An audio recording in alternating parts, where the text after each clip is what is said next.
Dạ vâng, xin trân trọng kính mời 10 thí sinh của chúng ta sẽ lên sân khấu ạ.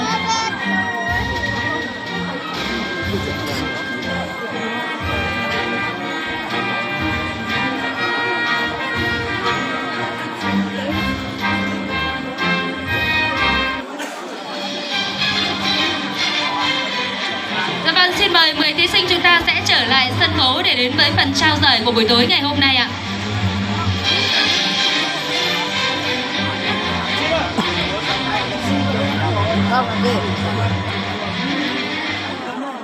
Vâng, xin mời thí sinh của bản Huỳnh Bản đâu ạ?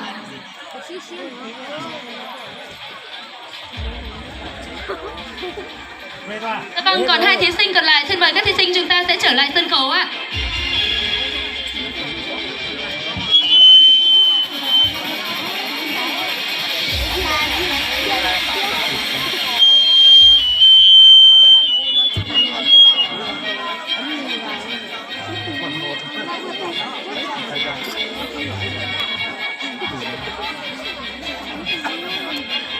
Dạ vâng, còn một thí sinh nữa, ban tổ chức xin trân trọng kính mời thí sinh chúng ta sẽ trở lại sân khấu để đến với phần trao giải buổi tối ngày hôm nay.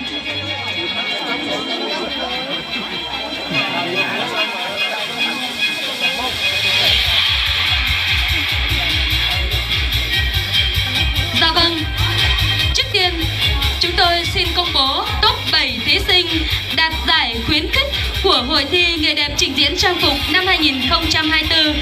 Và trước khi đến với phần trao giải khuyến khích, xin mời 10 thí sinh của chúng ta sẽ bước lên chính giữa sân khấu ạ.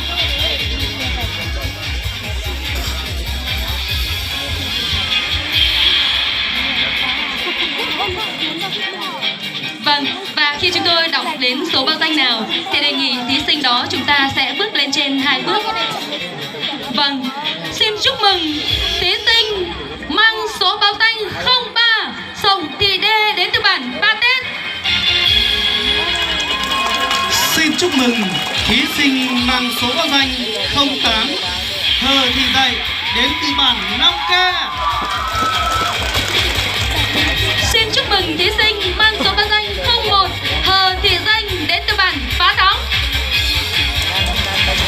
Xin chúc mừng thí sinh mang số báo danh 02 Sổng Me Dậu đến từ bản Cang Cói. Xin chúc mừng thí sinh mang số báo danh 04 Lầu Thị Duyên đến từ bản Co Mạ.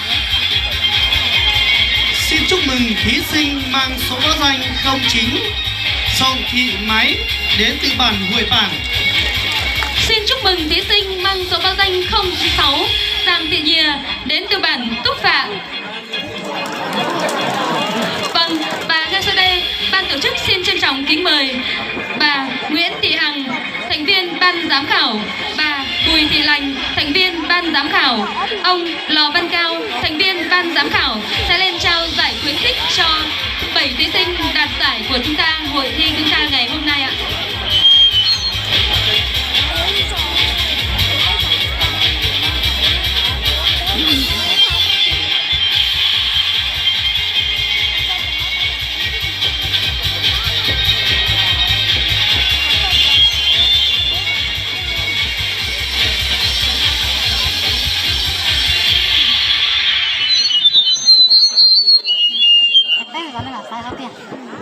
Tí nào thì có lại đeo lửng gì ạ?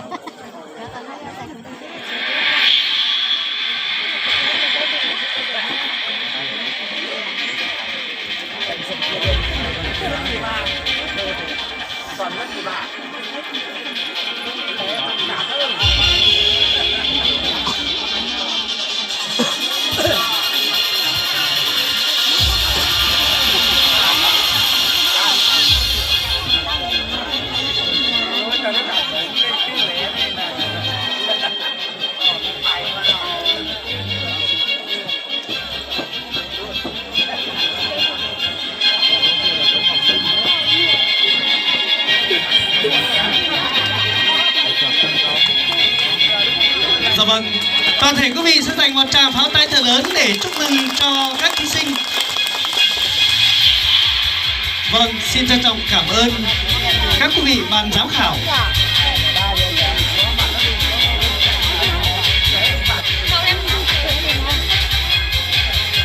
Dạ vâng, tiếp theo tôi xin công bố giải ba của hội thi trình diễn trang phục dân tộc xã hội 1 năm 2024.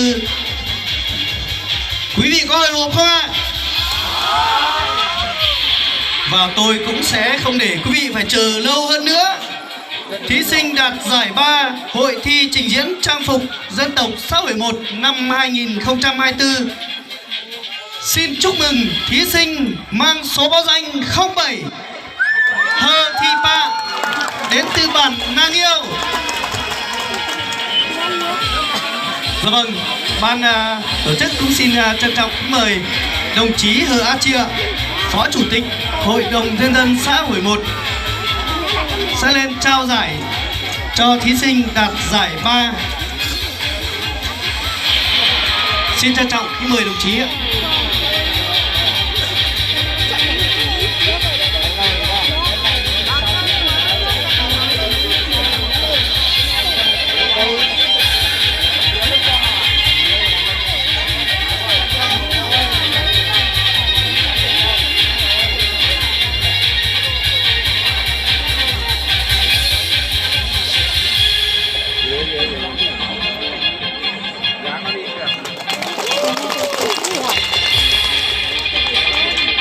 Vâng, xin chúc mừng thí sinh và xin trân trọng cảm ơn đồng chí Hờ A Chia.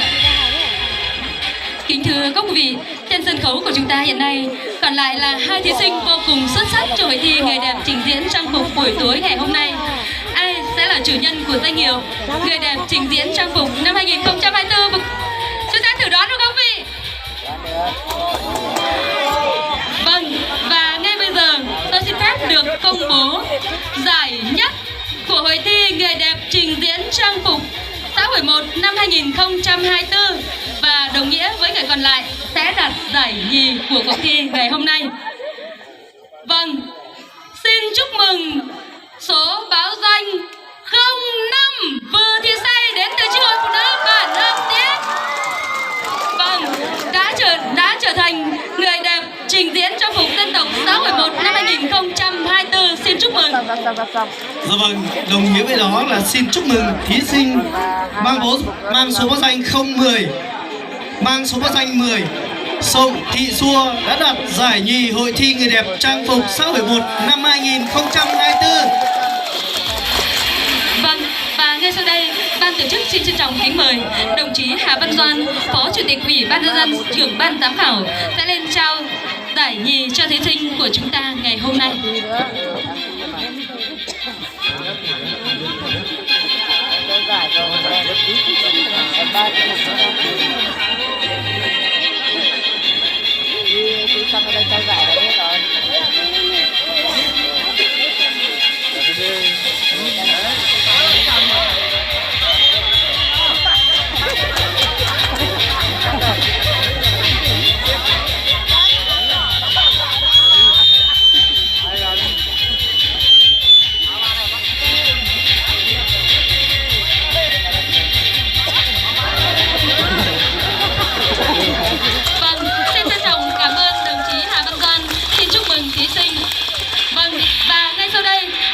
Kính mời đồng chí Phạm Quang Đức, Phó Bí thư, Chủ tịch Ủy ban Nhân dân xã, trưởng ban tổ chức sẽ lên trao giải thưởng cho thí sinh đạt giải nhất hội thi người đẹp trình diễn trang phục dân tộc năm 2024. Xin trân trọng kính mời đồng chí.